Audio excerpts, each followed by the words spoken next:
तो शुरुआत में हम देखते हैं कि कंपनी के बहुत सारे वर्कर्स समंदर के बीच ड्रिलिंग करने यानी समंदर में कुछ खोजने के लिए खुदाई करने आए थे। वो कड़ी मेहनत के बाद घर वापस जा रही थी, पर तभी रिक के मैनेजर मैग्नस के पास कंपनी के हेड की कॉल आती है, जो बताता है कि हेलीकॉप्टर्स जो आप लोगों को लेने आ रही थी, इमरजेंसी की वजह से वो कहीं और जा रही है। रिक यानी समंदर के बीचों बीच एक जगह जिसके पास बहुत सारी शिप्स भी होती है। अब मैग्नस जब ये पूछती है कि मेरे वर्कर्स को कब लेने आएंगे, कि तभी कॉल बंद हो जाती है। तभी इधर पूरी ही जगह का कम्युनिकेशन सिस्टम भी बंद हो जाता है, यानी जिसके जरिए ये किसी से भी राब्ता कर सकते, जिस वजह से डॉक्टर जो अपने घर कॉल कर रही थी उसकी कॉल कट हो जाती है और फुलमर नाम के इलेक्ट्रिशियन का रेडियो सिस्टम बंद हो जाता है। मैग्नस एक मीटिंग बुलाती है जिसमें वो कहते हैं कि फिलहाल तो हेलीकॉप्टर्स हमें नहीं लेने आ रहे, जिस वजह से वो सारे लोग काफी परेशान हो जाती है। उनमें से बूढ़ा आदमी बार बार पूछता है कि आखिर क्यों नहीं आ रहे हेलीकॉप्टर्स। अब तभी अचानक सारी लाइट्स भी बंद हो जाती है। फुलमर देखते है कि अभी फिलहाल थोड़ी बहुत लाइट्स जनरेटर से चल रही हैं और रिक के मेन एसी का प्रेशर भी काफी ठीक है, लेकिन अगर प्रेशर बढ़ा तो सब लोग मारे जाएंगे। फुलमर फिर अपनी शिप से राब्ता करता है तो पता चलता है कि वहाँ पे यही मसला हो रहा है। अब रिक बुरी तरह से हिलने लगता है, उसके मेन एसी में आग लग जाती है। अब कंपनी की फीमेल वर्कर जो साइंटिस्ट है सिस्टम को बंद करना नहीं चाहती, क्योंकि अभी उनका टारगेट पूरा नहीं हुआ। पर मैग्नस अपने वर्कर से कहती है कि यहाँ काम नहीं, लोगों के जाने जरूरी है, इसलिए सारे सिस्टम्स को फौरन बंद किया जाए। एक बार दोबारा से रिक हिलता है और अब ये पूरी जगह घनी फॉग धुंध से भरने लगती है। अब उनमें से एक वर्कर को शक होता है कि कहीं हमने समंदर में ज्यादा गहरा ड्रिल तो नहीं कर दिया, मतलब गहरी खुदाई तो नहीं कर दी, जिस वजह से भूकंप जलजला आ रहा हो। पर वो साइंटिस्ट कहती है कि नहीं, ऐसा कुछ नहीं होता। जिसके बाद मैग्नस कम्युनिकेशन सिस्टम चेक करने के लिए फुलमर और एक दूसरे वर्कर बास को ऊपर भेजता है। वो जब काम कर रही थी तो उन्हें वहाँ एक मरा हुआ परिंदा दिखता है। मैग्नस और बूढ़ा आदमी नीचे खड़े होकर उनके आने का इंतजार ही कर रही थी कि तभी बास ऊपर से नीचे आकर गिरता है। तब साइंटिस्ट और डॉक्टर जल्दी से मेडिकल किट लेकर उसके पास पहुंचती है, ताकि अगर वो जख्मी हो तो उसकी मरहम पट्टी कर सके। फुलमर भी नीचे आकर बताता है कि वो मेरे पीछे ही खड़ा था, पर पता नहीं क्या हुआ, वो अचानक से गिर गया। पर बूढ़े आदमी को उसकी बातों पर यकीन नहीं होता, क्योंकि बास की क्लिप वाली रस्सी खुली हुई थी जिससे वो गिर गया। डॉक्टर बास को मेडिकल रूम में लाती है और उसे ठीक करने की कोशिश करती है, पर बाद में वो बताती है कि सर्जरी वाले कमरे और सामान के बगैर इसे ठीक नहीं किया जा सकता। साइंटिस्ट मैग्नस को दिखाती है कि पाइप्स में प्रेशर बिल्कुल भी नहीं है और इस एरिया के सारे रिग्स का यही हाल है। इतनी ही देर में बास को होश आ जाता है और उसे ख्याल आने लगते हैं, जिनमें वो देखता है कि समंदर के दो हिस्से हो रहे हैं। बूढ़ा आदमी चुपके से मैग्नस की ऑफिस से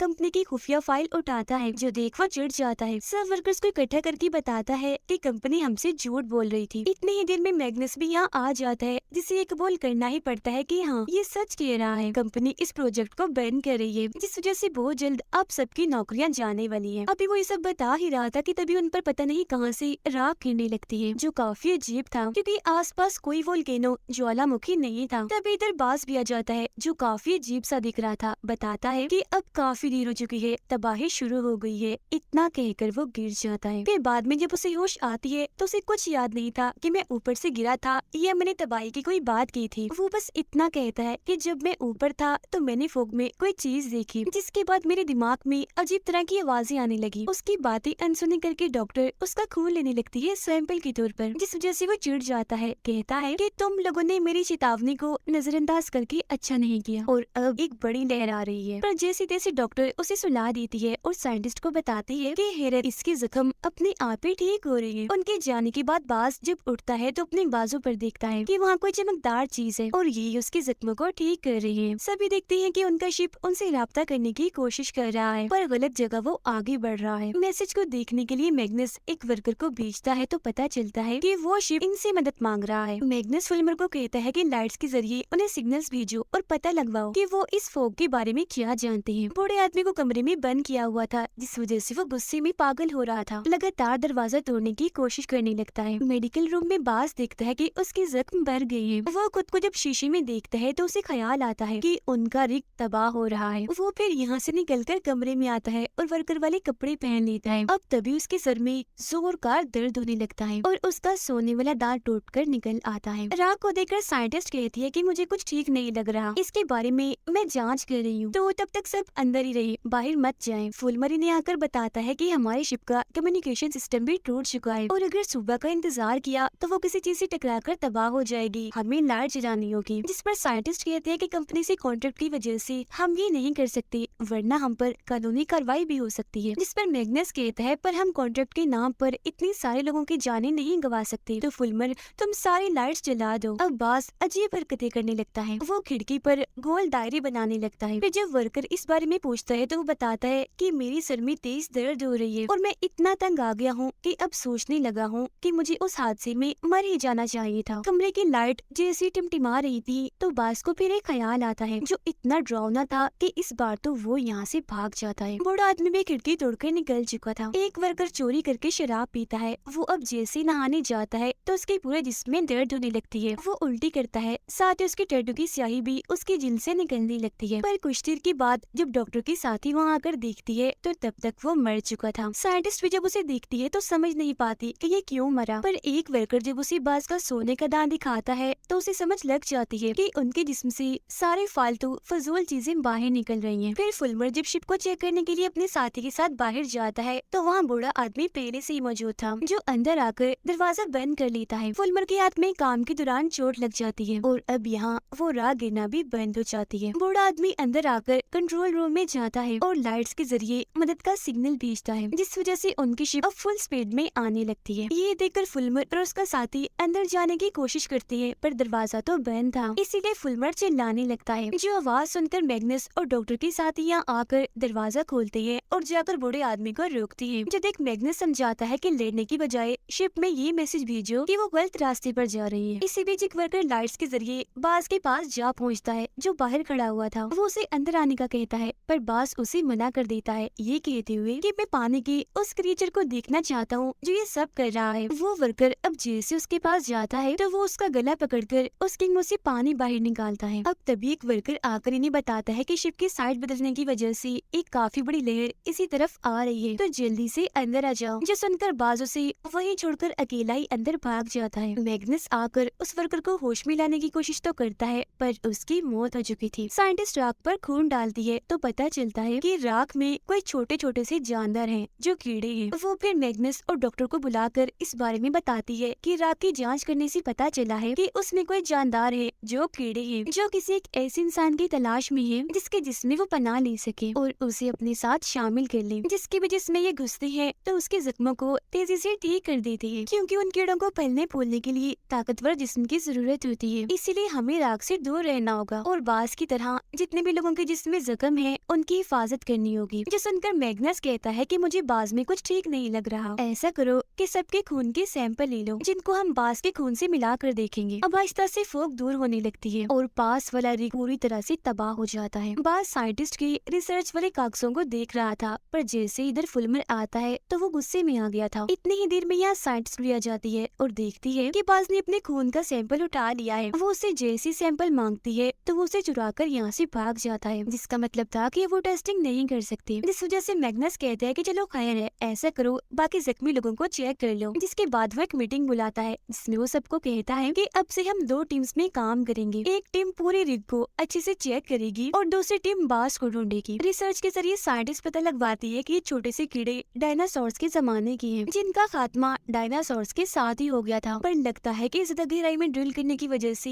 ये जिंदा हो गई है दोबारा। बास अपने खून का सैंपल पानी में फेंक देता है और अब उसके सारे जख्म बिल्कुल ठीक हो गए थे। टेस्ट करने के लिए वो अपना हाथ पानी के टैंक में रखता है, जिस वजह से वो पूरा पानी छोटे छोटे कीड़ों से भर जाता है। पर जैसे ही बास का साथी यहाँ आता है वो जल्दी से छुप जाता है। उसका दोस्त जैसे ही पानी में उन छोटे कीड़ों को देखता है तो वो बाकियों को आवाज लगाने लगता है, पर बास उस पर हमला करके यहाँ से भाग जाता है। उसे फिर 2 वर्कर्स आकर उठाते हैं और देखते हैं कि उन छोटे छोटे कीड़ों की जगह पौधे उग गए हैं। अब बास के दोस्त का दांत भी निकलने लगता है, जिसका मतलब था कि वो भी अब इन्फेक्ट हो गया है, मतलब कि यहाँ जो भी था वो भी उसकी असर में आ चुका था। वो इस वजह से इतना घबरा गया था कि एक वर्कर को मारकर यहाँ से भाग जाता है। डॉक्टर के साथ ही जब नीचे आती है तो देखती है कि बाज यहाँ पर पौधे उगा रहा है, जिसके बाद वो बताता है कि काफी पुरानी यादों से मुझे पता चला है कि इस जगह के क्रीचर्स को मारा जा रहा है और अगर उन्हें ना बचाया तो ये सब भी नहीं बच पाएंगे। इतनी ही देर में बाज का दोस्त भी यहाँ आकर उसकी हाँ में हाँ मिलाता है, पर अब जैसे यहाँ बूढ़ा आदमी आता है तो ये दोनों ही यहाँ से भाग जाते हैं। फुलमर लाइट तो ठीक कर लेता है पर मेन हिस्से की आग बुझ चुकी थी, उन्हें दोबारा उसमें आग लगानी थी वरना वो तबाह हो जाएगा, जिससे रिग की तबाही भी पक्की है। पर उस मेन हिस्से का सारा कंट्रोल नीचे वाले हिस्से में है, पर अगर वहाँ गए तो इन्फेक्शन फैल सकता है क्योंकि वो चमकदार चीज और छोटे से कीड़े वही हैं। इस वजह से अब किसी को ऊपर जाकर ही मेन हिस्से में आग लगानी होगी। तब एक वर्कर सारा कंट्रोल खुद संभालता है और फुलमर को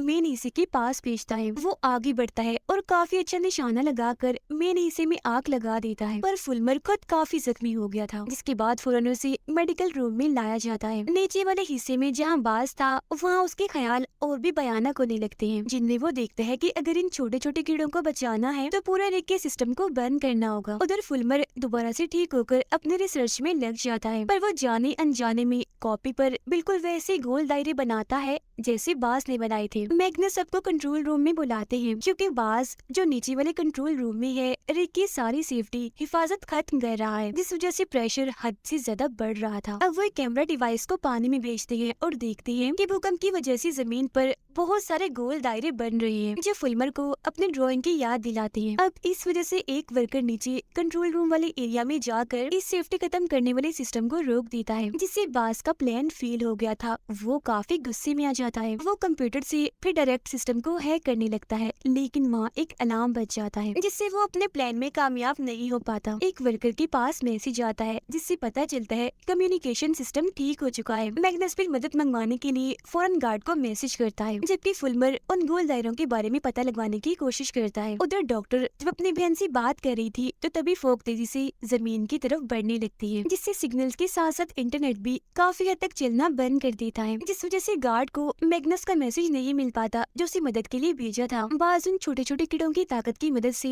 फुलमर के जिस्म से राब्ता करने की कोशिश करता है, जिससे उसके जख्म और बढ़ने लगते हैं। इसके साथ ही फुलमर के दिमाग में बाज की आवाजें आने लगती है, इसीलिए वो अपने जख्म देखने बाथरूम में जाता है। अब उसे ढूंढते हुए साइंटिस्ट भी यहाँ आ जाती है, जिसे देखकर एकदम फुलमर चौंक जाता है, क्योंकि एक पल के लिए उसे शीशे में बाज की परछाई दिखी थी। वो इस सब के बारे में साइंटिस्ट को बताता है जो कुछ उसके साथ हो रहा था, जिस पर वो उसे दिलासा देती है। अब फुलमर को ख्याल आता है जैसे बाज उसे बुला रहा है, तो वो चला जाता है। कुछ देर बाद साइंटिस्ट उसे देखने आती है, जहाँ वो तो नहीं मिलता पर उसका छोड़ा हुआ एक नोट मिल जाता है। अब जब साइंटिस्ट और डॉक्टर देखते हैं कि फुलमर नीचे वाले हिस्से में जा रहा है, तो वो भी उसका पीछे करती है। अब वो चमकती चीज और छोटे कीड़े डॉक्टर को काटती नहीं बल्कि उसके इर्द गिर्द घूमने लगते हैं, जो देखकर साइंटिस्ट उसे यहाँ से ले जाती है। रिग पर सारे ही लोग काफी खुश थे, क्योंकि पास वाले एक रिग से एक शिप इनकी तरफ ही आ रही थी। शिप आने के बाद साइंटिस्ट सीनियर से मिलती है, जो रिसर्च लैब में काम करता था। आते ही वो सीनियर सीधा कंट्रोल रूम में जाता है। आने वाले बाकी लोगों को डॉक्टर चेक करती है कि कहीं कोई जख्मी तो नहीं हुआ। एक वर्कर ये देखकर काफी हैरान था कि मेरा साथी भी उसी शिप में आया है। अब वो सीनियर बताता है कि तेज प्रेशर की वजह से मेरा रिग फट गया था। साइंटिस्ट उससे पूछती है कि आपको इस रिग में क्यों भेजा गया,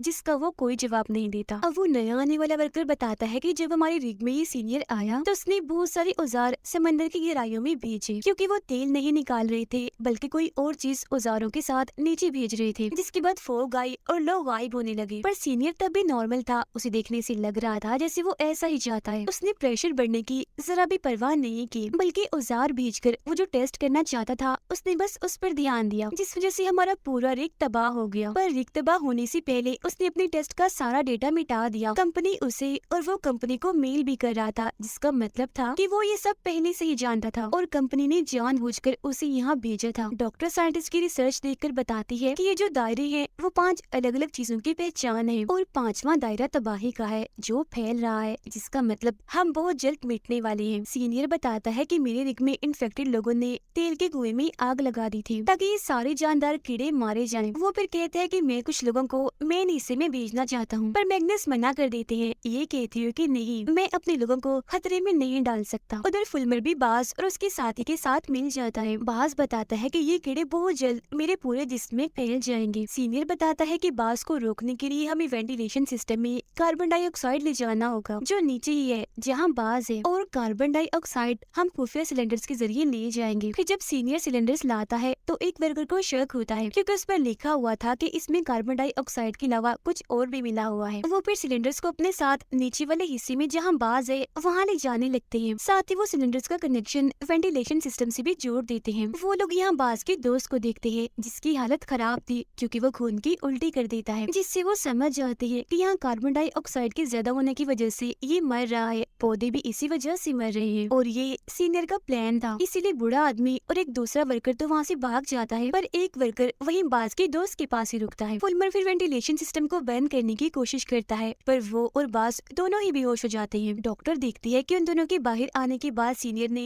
नीचे वाले हिस्से के सारे दरवाजे बंद कर दिए। इस वजह से वो साथी जो बाज की दोस्त की वजह से रुका था वो अंदर ही फंस चुका था। उसकी हालत इतनी खराब हो जाती है कि वो मर जाता है। अब सब आकर सीनियर से सवाल करते हैं कि हालांकि ऐसा करना खतरा था, फिर तुमने क्यों वेंटिलेशन सिस्टम में कार्बन डाइऑक्साइड को मिक्स किया? जिस पे वो कहता है कि ये कोई खतरा नहीं है, बल्कि ये जिंदा रहने का एक तरीका है। वेंटिलेशन सिस्टम को बंद करने के लिए साइंटिस्ट उस नीचे वाले हिस्से में जाती है जहाँ फुलमर बेहोश पड़ा हुआ था। वो उसे होश में लाने की कोशिश करती है पर वो नहीं आता। लेकिन अब वो जैसे पौधों पर हाथ रखती है तो तभी फुलमर की आँख खुल जाती है। उसे होश आ गई थी, जिसके बाद ये दोनों यहाँ से निकल जाते हैं। बाज की भी आँख खुल गई थी, उसे भी होश आ गई थी और अब वो 5वां दायरा भी बंद हो गया था। नया वर्कर बताता है कि सीनियर ने टेस्टिंग को हद से ज्यादा बढ़ा दिया ताकि रिग तबाह हो जाए और ये सारे छोटे कीड़े मारे जाएं। जिसके बाद सीनियर छोटी कश्ती के जरिए यहाँ आ गया हमारे साथ और कई सारे लोगों को वही मरने के लिए छोड़ दिया। फिर जब मैग्नस इस बारे में सीनियर से बात करता है तो वो कहता है कि ये मेरी कंपनी की पॉलिसी है कि चाहे कुछ भी हो जाए ड्रिलिंग हमें नहीं छोड़नी। तो इसीलिए उन जानदारों को कीड़ों को खत्म करने के लिए कंपनी ने मुझे भेजा है, क्योंकि अगर उन्हें नहीं मिटाया गया तो वो दुनिया भर में फैल जाएंगे और तो जिंदा रहने के लिए हमें सारे इन्फेक्टेड इंसानों को भी खत्म करना होगा। पर साइंटिस्ट इस बात से बिल्कुल भी सहमत नहीं होती, कहती है कि फुलमर हमें इससे भी अच्छा सुझाव दे सकता है। उधर बाज महसूस करता है कि ये कीड़े मेरे जिस्म में सिस्टम को बंद कर रहे हैं। जिसके बाद यहाँ एक और भूकंप आता है। फुलमर बाज से राब्ता करने की कोशिश करता है, जिससे उसे पता चलता है कि ये जानदार ये कीड़े पूरे समंदर को साफ कर रहे हैं। ये देख साइंटिस्ट कहती है कि कीड़ों की तादाद बहुत ज्यादा है तो उन पर हमला करने से कोई फायदा नहीं होगा। हमें बाज से बात करनी चाहिए, वही इनको रोक सकता है, क्योंकि सिर्फ वही इन कीड़ों से जुड़ सकता है, बात कर सकता है। जिसके बाद वो तीनों जब नीचे वाले हिस्से में जाते हैं तो वहाँ बाज रो रहा होता है कि बहुत देर हो चुकी है, मैं अपने काम में नाकाम रहा। सीनियर के इरादों के बारे में सबको पता चल गया था, इसीलिए वो नए वर्कर से कहता है कि अगर तुमने मेरा साथ दिया तो मैं तुम्हें और तुम्हारे साथी को यहाँ से बचाकर ले जा सकता हूँ। अब इस वर्कर को शक था कि सीनियर इस रिग को भी तबाह न कर दे, तो वो माइक्रोफोन ऑन कर देता है, जिस वजह से सीनियर की ये बातें स्पीकर पर हर कोई सुनने लगता है। अब भूकंप आने लगता है तो सीनियर रिग को तबाह करने की सिस्टम को चालू कर देता है। इसी वक्त हेलीकॉप्टर्स भी यहाँ आ गए थे जो इनसे राब्ता करने लगते हैं, पर क्योंकि सीनियर अकेला ही बचना चाहता है तो वो ऊपर आ जाता है। उसे देखकर डॉक्टर और उसके साथी उसका पीछा करते हैं, जबकि नया वर्कर और उसका साथी धमाके को होने से रोकने की कोशिश करने लगते हैं। वो फिर जाकर सबको बताते हैं कि हमने धमाका होने से तो रोक लिया है, पर तबाही होने वाली है, सुनामी आने वाली है, हमें जल्दी यहाँ से निकलना होगा। जाने से पहले बूढ़ा आदमी सीनियर को जोर से मुक्का मारता है। अब यहाँ भूकंप के झटके बढ़ते जा रहे थे तो वो नीचे वाले हिस्से से बाहर निकल आते हैं, पर बाज यही रुकने का फैसला करता है, क्योंकि वो इन कीड़ों के सामने ये बात साबित करना चाहता है कि इंसानों के बीच में कुछ लोग अच्छे भी होते हैं। जिसके बाद बचे हुए सारे लोग हेलीकॉप्टर में बैठकर आखिरकार वहाँ से उड़ जाते हैं, पर तभी एक सुनामी आकर पूरे ही रिग को अपनी लपेट में ले लेती है। बाज जो कि था तो जिंदा, पर वो चमकदार उन कीड़ों के साथ मिल जाता है। अब ये सुनामी शहर की तरफ बढ़कर वहाँ भी तबाही मचाने लगती है, जिसमें बहुत सारे लोग मारे जाते हैं, जिसके साथ ही सीजन इधर ही खत्म हो जाता है।